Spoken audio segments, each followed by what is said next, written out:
Malapelikula ang pagtugis ng mga pulis sa lalaking nagnakaw ng truck sa Peru. Ang driver walang habas na nagasa. Yan ipapa sa Frontline News Abroad.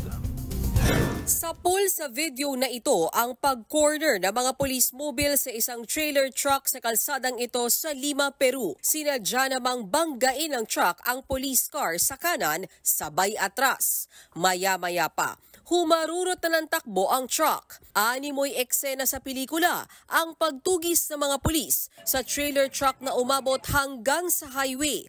Nagpatuloy sa pagtakas ang truck. Natigil lang ang habulan ng bumangga ang truck sa isang poste. Doon na pinalibutan ng mga pulis ang driver. Nabaril ang suspect nang manlaban siya sa mga pulis. Ayon sa pulisya, inireport sa kanila ng employer ng nagmamanehong driver ang tangkang pagnanakaw sa truck.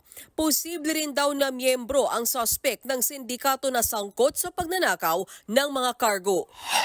Sa Valderul, France naman, makikita sa CCTV footage ang paglabas ng prison van na ito sa toll booth nang biglang banggain ng itim na SUV. Bigla namang nagsulputan ang mga lalaking nakaitim at pinagbabaril ang mga sakay ng convoy at van. Ang pakay nila, maitakas ang 30 anyo sa drug dealer na si Mohamed Amra na kilala rin sa tawag na The Fly. Nang makuha ang target, dali-daling tumakas ang mga salarin saka sinulog ang SUV. Patay ang 2 prison guard habang 3 iba pa ang napuruhan sa ambush. Nagkasana ng malawakang manhunt operation ang French police.